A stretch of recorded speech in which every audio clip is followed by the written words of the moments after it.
recently recognized among the top 52 PR practitioners in Kenya. What does this achievement mean to you? Oh my gosh, it was such an honor to be recognized by the Public Relations Society of Kenya last year as one of the top 52 practitioners in Kenya, as well as one of the top 35 top women of PR in Kenya. Of course, it made me feel amazing to be recognized for the work that we do in telling stories for brands and also for nonprofits. Congratulations for that. Thank you so much. How has the communications landscape changed since you started 18 years ago? Oh my gosh, don't even get me started. This is one industry where changes are constant, and the people who refuse to change get left behind. 15 years ago, the internet was still almost new. Since then, we are now in the era of artificial intelligence, and only the people who adapt to artificial intelligence on top of what they already do are the people who will excel. True. What inspired you to get into communications and PR? Actually, when I came out of high school, I've always been good at writing. From the time I was in primary school, I've always been good at writing. I have been an avid reader, debate club, the works. So I was really torn between life in communications, either as a journalist or even law. And I couldn't make up my mind. So my parents told me to visit the top 2 universities offering the two in Kenya. And I visited both. One that was top in PR and one that was top in law. And I made a decision purely based on how they received me. I guess that's why young people need mentors. Oh, interesting.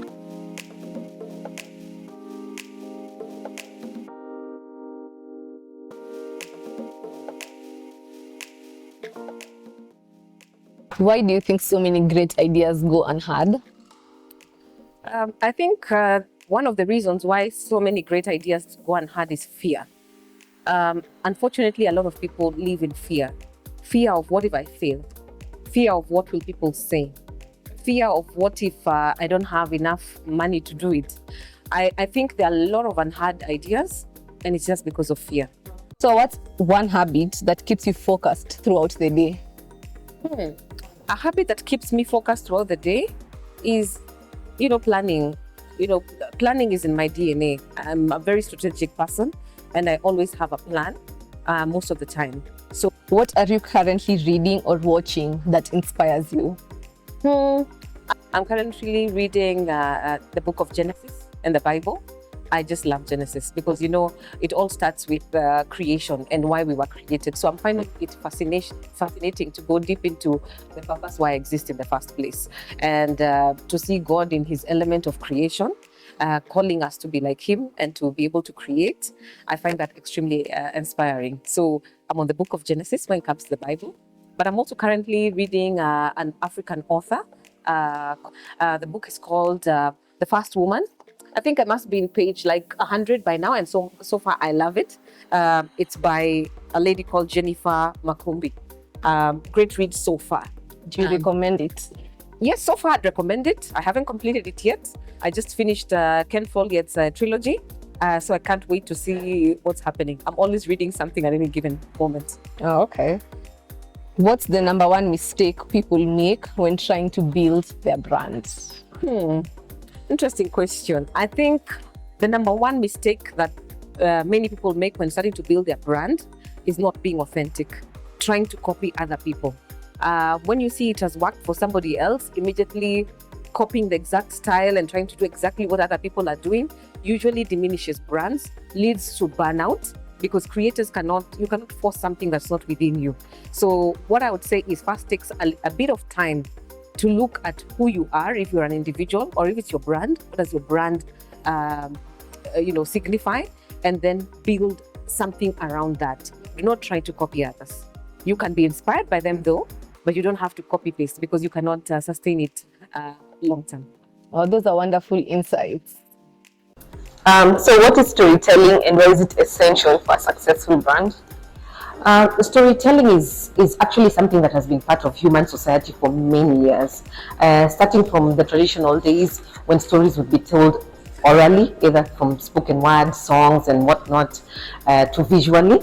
And today, of course, we've been writing stories for a very long period of time, and of course now we have the digital storytelling.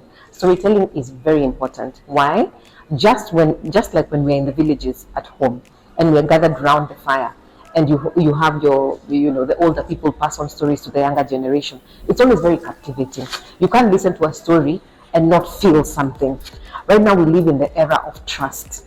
Audiences have so much access to information that they have choices now, and they only believe in the brands that tell stories that connect with them, that make them trust them.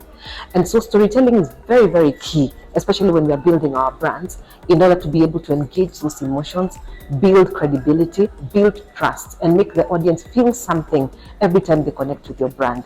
So what we do today is now tapping into those methods of storytelling to be able to connect with audiences. Very true. With AI reshaping content creation, how can brands maintain authenticity? Artificial intelligence is here to stay with us, and that is a fact. It's only going to get deeper. It's only going to get more intense. And I think this is the time to dig deep inside ourselves and find out what we can genuinely do. In the first eras of the computer, I remember we used to be taught garbage in, garbage out. It's the same with AI. We cannot pretend for a minute that AI is just going to come and just solve everything. It is the human beings who are driving them with the information, with the proper prompts, that are going to be able to access the power of AI. So I think the way to stand out during this regime of AI is to first of all sit down by yourself and first of all find out what is your story, what is your brand, what are you trying to communicate, what skill set do you have, what's your purpose, what passion do you have. Then you use that skill set together with the proper prompts and tap into artificial intelligence. But you cannot just go directly if you know nothing and expect it to work magic for you. Yeah. What's the biggest misconception about effective communication, and how can professionals avoid it? To understand communication, you always have to go back to the basics. What is communication? And it's as simple as the delivery of a message. It's that simple. And the process and management of how that message is delivered. So you want to send this message, you want to take the message to, a particular receiver. So you have to check which channels you have to send them to. Who is the audience you're trying to talk to? What's the noise and obstacles you'll face as you try to take your message across? Navigate that noise and ensure finally that your message has reached that receiver. And how do you know that it has reached? Feedback. They buy your product, they tell you something, they communicate, they spend their money, then you get feedback. So I think one of the biggest misconceptions is that communication is a one-off thing. It's actually a process that somebody has to navigate until the very end. Where did the idea for Convey with Caroline come from? The idea for Convey with Caroline just came from just what I've been doing with my life. I've been a communicator. I've been communicating and telling stories, visual stories, digital stories, written stories for quite a number of years now. And I thought it's time that I'm able to push back and give something back. Of course, the PR firm that I run is called Convey PR. So Convey means to communicate a message. And of course with Caroline, and that's me. What's one thing people will be surprised to learn about you? One thing that will surprise people about me is that I was once an in-flight attendant. For about 5 years of my life when I was younger, I was a flight attendant for the national airline, and I travel around the world working for that airline. So a lot of people don't know that about me. What's your favorite destination that you've been to? In Africa, I love Accra, Ghana. Of course, Nairobi, my hometown, is always number one. But outside of this, Accra, Ghana, I always find like it has a mix of what we have in Nairobi and Mombasa. It's like it has the capital feeling going on. It has the beach vibes. So I love Accra, Ghana, so much. I also loved Singapore. I thought it's a very organized country, very clean, and I think we have a lot to learn from them as well. We'll definitely add it to the bucket list. What's your top tip for someone who struggles with public speaking?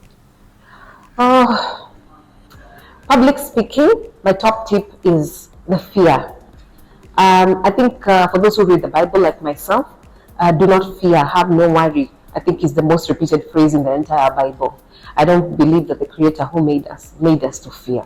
So I guess the first step would be to overcome the fear. That would be the top tip I would give, is steps in overcoming the fear. And secondly is practice. I believe that if you do something long enough, many times, you cannot be the same the 10th time that you were the first time. The 100th time, the same as the 10th time. So practicing every time you get an opportunity, will definitely get you better at public speaking. Know that. How do you balance being relatable and being authoritative in your messaging? Just be yourself. I think there's a lot of advice going around, but the best way to find a balance between that is just being yourself. If you are yourself, people will be able to relate with you. You will always find your crowd if you're yourself. That is true. What is the first thing you do every morning? I try to wake up every morning with a prayer. I find that it grounds me. It brings me back to the center before I start my day. What's your unique superpower in PR? My unique superpower in PR? Wow, that's a great question. I'd say reading people. If you could fix one misconception about PR, what would it be? I love this question. Misconceptions about PR are so many, but if I had to just pick just one, it would be that public relations is not a logo, it is not a flyer, it is not a website, it is a combination of things. The management of the reputation of a particular brand, individual, whatever it is. So it is a complete thing encompassing how you manage your reputation and your brand so that you can be perceived by your audience in the same way that you wish them to perceive you. How do you handle difficult conversations, whether in business, PR, or personal branding? Taking a bit. Whenever there's a difficult discussion, it's always good to take a bit. Just think it through, breathe in, breathe out, think through your response, and then respond within your own time. Never feel pressurized to give an answer when you feel you're not ready for one. What's the best piece of advice you've ever received? The best piece of advice I have ever received, seek ye first the kingdom of God and his righteousness, and all these things shall be added unto you. That's beautiful. How can someone build their personal brand through strategic communication even without a big platform? The best way to build a brand is to start now. If you feel there's nothing like somebody has to be a certain size, you don't have to be big like you asked. Whether somebody's starting as an individual and you're starting from scratch, the secret is start today. Don't wait for anything else. Start where you are with what you have, build on it, and it will get bigger with time. All right. What kind of topics do you plan to focus on in your content videos? We plan to focus on, of course, storytelling. That is both, oral, visual, digital, written as well. How to get about it. There's so many people who have a story to tell, and they're finding the best way to tell it. For some, it's writing a book. For others, it's creating a podcast. For other people, it's public speaking. So what we want to have is to create a workplace that we have all aspects drawn into it, and to be able to find everyone to find the place where they best belong. All right. If you could look back 5 years from now, what would you hope to have achieved with your content creation efforts? 5 years from now, my goal would have been to mentor the next generation in terms of communications and to help people overcome fear. I think it's a space where I really feel I've been called to. As someone who is stepping away from that type of thinking, many a times when I was younger, I'd have that same fear. I feel I've been called to assist others to step away from fear and find their true north. Last but not least, in one word, how do you feel about the future? Hopeful. I feel hopeful about the future. Thank you so much for talking to us, Caroline. Thank you. It has been lovely.